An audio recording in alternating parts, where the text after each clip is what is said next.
घने जंगलों के बीच में एक पहाड़ के ठीक नीचे एक गांव बसा हुआ था। उस गांव का नाम त्रिपुरा था। त्रिपुरा में सुबह सुबह पहाड़ की चोटियों से निकलता सूरज एक अद्भुत दृश्य प्रस्तुत करता था। ठंड का मौसम आ चुका था, जहां लोग ठंड आते ही गर्म कपड़े खरीदते हैं और आग का आश्रय लेते हैं। वहीं त्रिपुरा के लोग डर में जी रहे थे। अरे अरे सुनते हो भाई। सुना है कि पिछले साल उसने गजबाई तबाही मचाई थी। अरे बिल्कुल सही कहते हो भाई। उसके डर से लोगों की रातों की नींद उड़ गई थी। हे प्रभु, हे प्रभु, हे भगवान, मैं तो प्रार्थना करता हूं कि यहां कभी ठंड आए ही ना। तभी हाल ही में आए एक युवक ने उन दोनों के चेहरे पर एक अजीब सा डर देखा और हिम्मत करके उनसे पूछ पड़ा। अरे भाई, तुम दोनों किसके बारे में बात कर रहे हो? और इतनी ठंड में तुमको पसीना कैसे आ रहा है? कौन है वो जिसके बारे में बात करने मात्र से ही तुम लोग इतना डर के मारे कांप रहे हो? हालत खराब है तुम्हारी। अरे भाई, तुम इसी साल गांव में आए हो, इसीलिए तुम्हें कुछ पता नहीं है। उसके बारे में सोच कर भी आत्मा कांप उठती है। वो इतना भयावह है कि बच्चे क्या बड़े भी उसका नाम सुनकर कांपने लगते हैं। और नहीं तो क्या, इतना खूंखार है कि उसे देखने के बाद ऐसा लगता है कि मानो मौत तुम्हारे सामने खड़ी हो। उसको देखना और मौत को देखना एक कई बराबर है। मैं तो कहता हूं, मौत भी उतनी डरावनी नहीं होती जितना वो होता है। हैं? आखिर तुम दोनों ये तो बताओ कि वो है कौन? और अगर तुम मुझे उसके बारे में बताओगे नहीं तो मैं जानूंगा कैसे? रुको रुको रुको रुको, कहीं तुम दोनों मेरे साथ मजाक तो नहीं कर रहे ना? मैं इन सब कहानियों से डरने वाला नहीं हूँ। मैं कोई छोटा बच्चा नहीं हूँ जिसे ऐसी कहानियों से डर लगे। देखो, मेरी आंखों में देखो, देखो। क्या तुम्हें हमारी आंखों में वो डर नहीं दिखता जो कि उसके ख्याल मात्र से ही हमारे आंखों में झलक रहा है? हम दोनों कोई झूठी कहानी नहीं सुना रहे। यही है इस त्रिपुरा का काला सच। अगर ये त्रिपुरा का काला सच है तो मैंने इस बारे में क्यों नहीं सुना? गांव के बाहर तो इस बारे में कोई अफवाह तक नहीं है, और तुम लोग कहते हो कि ये त्रिपुरा का काला सच है। अगर तुम्हें विश्वास ना हो तो ना सही, लेकिन ये बात ध्यान में रखना, अगर वो आ गया तो अपना ख्याल रखना, उसके पास बिल्कुल मत जाना और जितना दूर हो सके दौड़ लगा के भाग जाना। अरे अच्छा अच्छा अच्छा अच्छा, ठीक है ठीक है ठीक है, मैं समझ गया। लेकिन तुम मुझे बताओगे कि वो है कौन जिससे तुम इतना डर रहे हो? क्या वो कोई इंसान है, कोई जानवर है, या फिर ख्याली पुलाव पकाए जा रहे हो? हैं?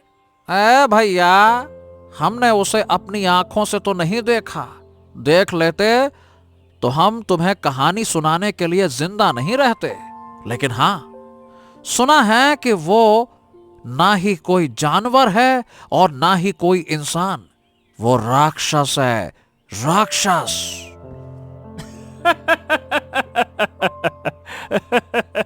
अरे अरे भाई, बस करो बस करो।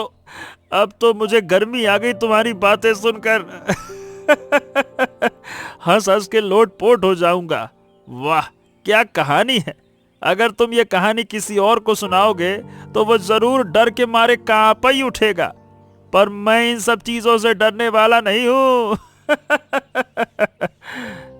अच्छा, तो तुम्हें ये सब कहानी लग रहा है, लेकिन ये हकीकत है।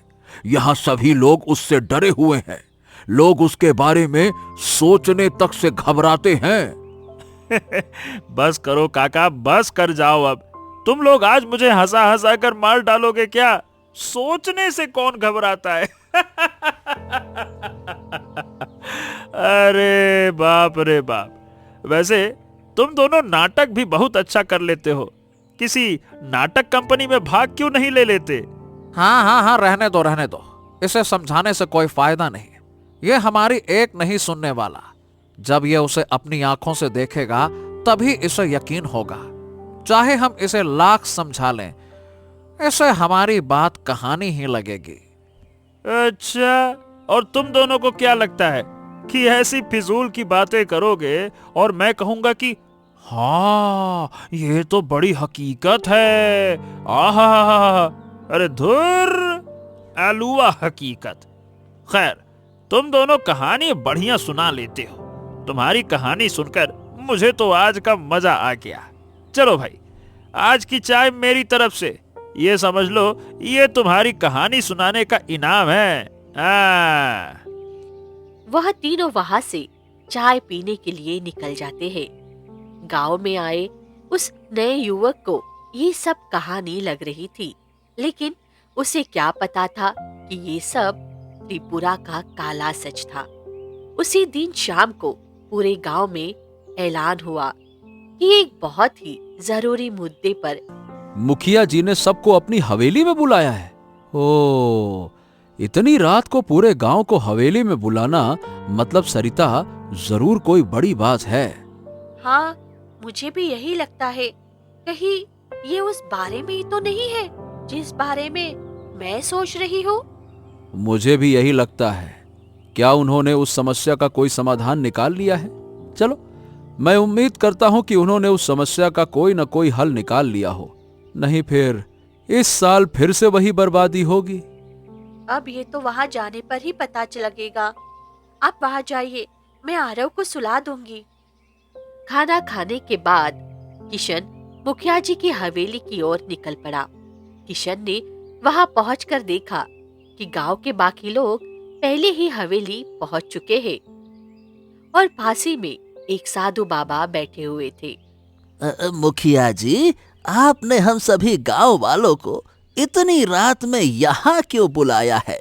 क्या कोई विपदा आन पड़ी है क्या? आप सभी को यहाँ बुलाने का एक बड़ा कारण है। आप सभी जानते हैं कि सर्दियां शुरू हो चुकी हैं और हर साल की तरह वो इस साल भी वापस आएगा।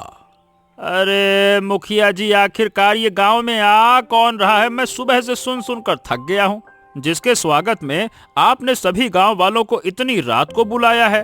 क्या ये वही युवक है जो बचपन से शहर में था? हाँ मुखिया जी, ये वही लड़का है। इसे गांव के हालातों के बारे में कोई अंदाजा नहीं है। हमने इसे उस बारे में बताने की कोशिश की थी, लेकिन ये उस बात को कहानी कहता है, मजाक मानता है, नौटंकी कहता है ये। क्या तुमने उसके बारे में बात की, जबकि मैंने सभी को मना किया है कि इस बात का जिक्र किसी बाहर वाले से ना किया जाए?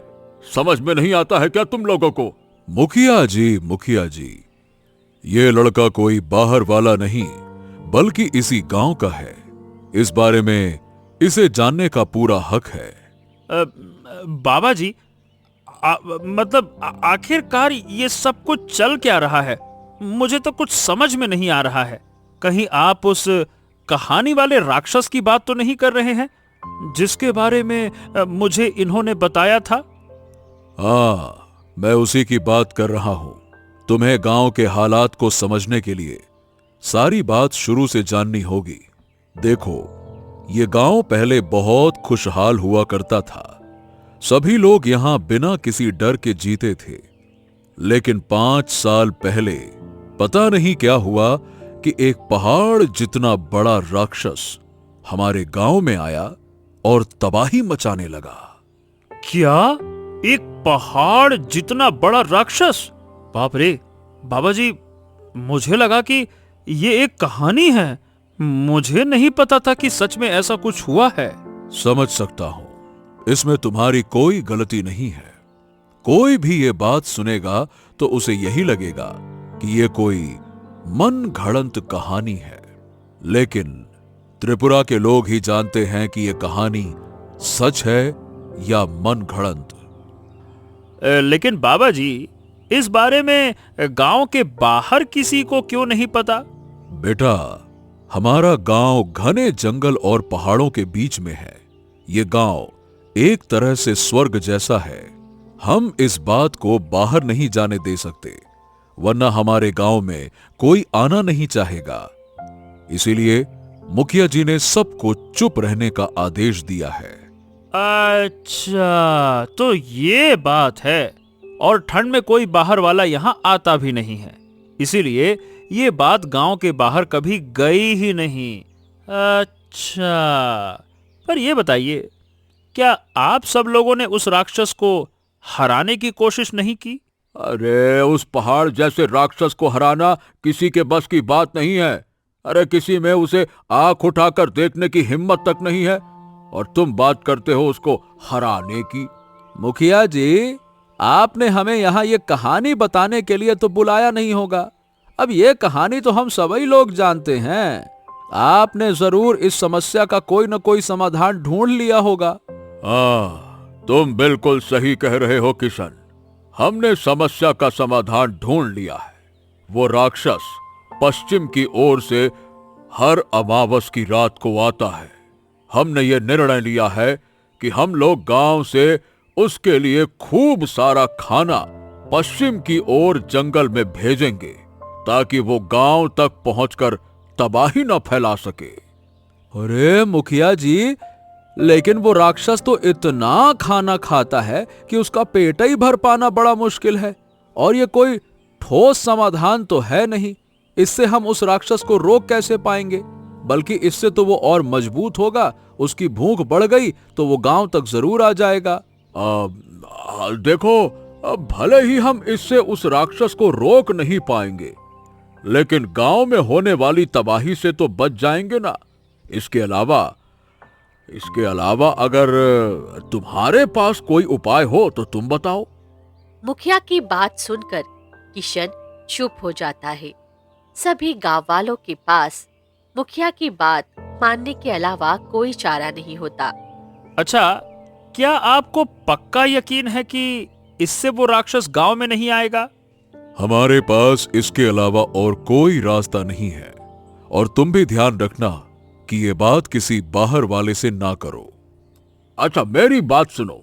सभी लोग अपने अपने घरों से राशन पहुंचा देना।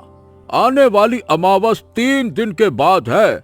3 दिन के बाद शाम को कुछ लोग सारा सामान लेकर पश्चिम की ओर चले जाएंगे। ठीक है? चलो, सभा स्थगित, जाओ। सभी गांव वाले अपने अपने घर की ओर निकल जाते हैं। किशन भी अपने घर वापस आ जाता है। आप आ गए? क्या कहा मुखिया जी ने? क्या उन्होंने कोई हल ढूंढ लिया? हाँ, क्या ही उपाय निकाला है। अरे क्या पता ये उपाय काम करे या ना करे। हाँ, नहीं तो। क्या हुआ? आप बहुत उदास लग रहे हैं। मुखिया जी ने कुछ कहा क्या? यहाँ एक तो घर में ठीक से खाने को खाना नहीं है, और मुखिया जी कह रहे हैं कि सब लोग उस राक्षस के लिए राशन दे दो। वाह! रात भी काफी हो गई है। आप बहुत थक गए हैं। आप आराम कीजिए, कल का कल देखा जाएगा। किशन और सरिता सो जाते हैं। अगले दिन किशन मेहनत करके किसी तरह इतने पैसे जोड़ लेता है कि वो राशन खरीद सके। आरव के बाबा, हमारे पास इतने पैसे हो गए हैं कि हम राशन खरीद सके। ये लीजिए, और जाइए मुखिया जी की हवेली में जाकर सामान दे दीजिए। हाँ, मैं भगवान से प्रार्थना करूंगा कि जैसा सोचा है वैसा ही हो। किशन हवेली की ओर निकल पड़ता है। आखिरकार अब वो रात आ चुकी थी जिस रात को कोई नहीं भूल सकता। अमावस की रात। चारों ओर एक अजीब सा सन्नाटा था। सभी लोग एकदम डरे हुए थे। तभी सबको एहसास हुआ मानो भूकंप आ रहा हो। त्रिपुरा की जमीन कांप उठी और एक बड़ा सा राक्षस गांव की ओर आता हुआ दिखाई दिया। भागो भागो, वो आ गया, वो आ गया। अपनी अपनी जान प्यारी है तो भागो। हे भगवान, वो राक्षस आ गया, वो वापस आ गया। न जाने अब वो किसको लेकर जाएगा। हम सब की रक्षा करना भगवान। हे प्रभु, हे प्रभु। किशन, तुम कहीं मत जाओ, मुझे बहुत डर लग रहा है। अब घबराओ मत सरिता, मैं और वो बेहोश हो गया। अगली सुबह जब उसकी आँख खुली तो उसने पाया कि गांव के सभी लोग उसके पास खड़े हैं। हैं? अब आप लोग यहाँ क्या कर रहे हैं? क्या सब ठीक है? वो राक्षस कहाँ गया? सरिता और मेरा बेटा कहाँ है? कहाँ है मेरा परिवार कहाँ है? कहाँ गए मेरे बच्चे, कहाँ गए? किशन, पहले तुम शांत हो जाओ। देखो, वो राक्षस तो चला गया, अब यहां कोई खतरा नहीं है, सब लोग ठीक हैं। हाँ, लेकिन हमें अफसोस इस बात का है कि वो तुम्हारी पत्नी सरिता और आरव, इन दोनों को अपने साथ ले गया। हे भगवान, ये क्या हो गया, क्या हो गया? मैं उन दोनों के बिना जीकर क्या करूंगा? मैं उस राक्षस को जिंदा नहीं छोड़ूंगा। मेरे बच्चे किशन, शांत हो जाओ, शांत हो जाओ। भावुक होकर लिया गया फैसला गलत होता है। तुम उन दोनों को पहले ही खो चुके हो। अगर तुम उस राक्षस को मारने गए तो तुम भी बचोगे नहीं। उन दोनों के बिना मैं जी कर भी क्या करूंगा? या तो मैं उस राक्षस को मार डालूंगा या उसके हाथों मर जाऊंगा। ये मैं अपने बच्चे की कसम खा के कहता हूं, यही मेरा प्रण है। हाँ। इतना कहकर किशन जंगल में पश्चिम की ओर निकल पड़ता है। मैंने कह तो दिया कि मैं उस राक्षस को मार दूंगा, लेकिन हे भगवान, मुझे तो यह भी नहीं पता कि वो है कहाँ। मेरी मदद कीजिए, मेरी मदद कीजिए। तभी अचानक आलोक निरंजन, बेटा, इस जंगल में क्या कर रहे हो और अपने आप से ये क्या बड़बड़ा रहे हो? अब मुझे माफ कीजिएगा बाबा, मैंने आपको देखा नहीं, मैं अपने ही ख्यालों में मगन था। वो कोई बात नहीं बेटा, कोई बात नहीं। देखने में तो तुम बहुत ही चिंतित प्रतीत होते हो। कहो, क्या समस्या है? शायद मैं तुम्हारी कोई मदद कर सकूं। किशन ने सारी बात तांत्रिक को बताई। सारी बात सुनकर तांत्रिक बोला, अच्छा, ऐसी बात है। एक बर्फीला राक्षस जो पहाड़ जितना बड़ा है और सिर्फ ठंडियों में आता है और तुम्हारे गांव में आतंक मचाता है। बाबा जी, क्या आप उस राक्षस के बारे में जानते हैं? मैं उसे जिंदा नहीं छोड़ूंगा। मैं उससे अपनी पत्नी और अपने बच्चे दोनों का मैं बदला लूंगा, मार डालूंगा मैं उसको। शांत शांत शांत। तुम्हें क्या लगता है कि तुम उस राक्षस को अकेले हरा पाओगे? सवाल ही पैदा नहीं होता बच्चे। तुम उसके सामने 1 मिनट भी टिक नहीं पाओगे। बाबा जी, मैंने उस बर्फीले राक्षस को मारने का प्रण लिया है, अपने बच्चे की कसम खाई है बाबा। या तो मैं उस राक्षस को मारूंगा या उसके हाथों मर जाना स्वीकार करूंगा। हाँ। सच कहूं बच्चे, तो मुझे तुम्हारा ये जोश पसंद आया। अलग निरंजन, अलग निरंजन। पर हाँ, उस बर्फीले राक्षस पर तुम्हारे कोई भी आम हथियार काम नहीं आएंगे। उस बर्फीले राक्षस को मारने के लिए तुम्हें अग्नि तलवार प्राप्त करनी होगी। अग्नि तलवार? बाबा, ये अग्नि तलवार क्या है और मैं इसे कैसे प्राप्त कर सकता हूं? अग्नि तलवार एक ऐसा दिव्य तलवार है जिस पर अग्नि देव का वरदान है। ये तलवार यहां से उत्तर की ओर जाने पर एक तालाब में रहस्यमयी तरीके से छुपी हुई है। पर बाबा जी, ये तलवार इतनी खास है तो जरूर इसे सुरक्षित रखने के लिए मतलब वहां कई सारे जाल होंगे, कई सारे मुसीबतें भी होंगी उस तक पहुंचने के लिए, तो मैं उन्हें पार कैसे करूंगा? हाँ, वो तलवार खास तो है बच्चे, लेकिन उसे पाना आसान नहीं है। इसे सिर्फ वही व्यक्ति पा सकता है जिसके मन में लालच ना हो। अगर किसी ऐसे इंसान ने उस तलवार को हासिल करने की कोशिश की जिसके मन में लालच हो, तो वो तुरंत राख बन जाएगा। तो ठीक है बाबा जी, मैं उस तलवार को जरूर लेकर आऊंगा ताकि मैं अपने गांव वालों की रक्षा कर सकूं और अपना बदला भी पूरा कर सकूं। किशन उस तलवार को ढूंढने के लिए उत्तर की तरफ निकल गया। एक कठिन यात्रा के बाद वो उस तालाब के सामने पहुंच गया जिसके अंदर अग्नि तलवार थी। हाँ, तो इस तालाब के अंदर है अग्नि तलवार। अब मुझे उस मंत्र का जाप करना होगा जो मुझे बाबा जी ने बताया था। किशन कुछ मंत्र पढ़ने लगा। कुछ ही देर में उस तालाब से एक चमकती तलवार बाहर निकली। उस तलवार की धार लाल रंग की थी, मानो आग जल रही हो। अच्छा, तो इसीलिए इसे अग्नि तलवार कहते हैं। ये दिखती भी एक आग की तरह है। कौन है? कौन है वहां पे? देखो, देखो, तुम जो भी हो, मैं तुमसे नहीं डरता। मेरे सामने आओ, कौन हो तुम? तभी उस तालाब से एक रोशनी निकली और आसमान में जाकर गायब हो गई। पता नहीं ये किसकी आवाज थी। जरूर कोई आत्मा इस तलवार की रक्षा कर रही थी। अब उस आत्मा को शांति मिल गई होगी। अब मुझे जल्द से जल्द। हाँ, बाप रे, इतनी बड़ी गुफा। वो बर्फीला राक्षस यहीं रहता होगा। अभी मुझे सबसे पहले सरिता और आरव को ढूंढना होगा। इतना कहकर किशन उस गुफा के अंदर चला जाता है। कुछ दूर अंदर जाने पर है। हाँ, आखिरकार ये श्राप टूट गया।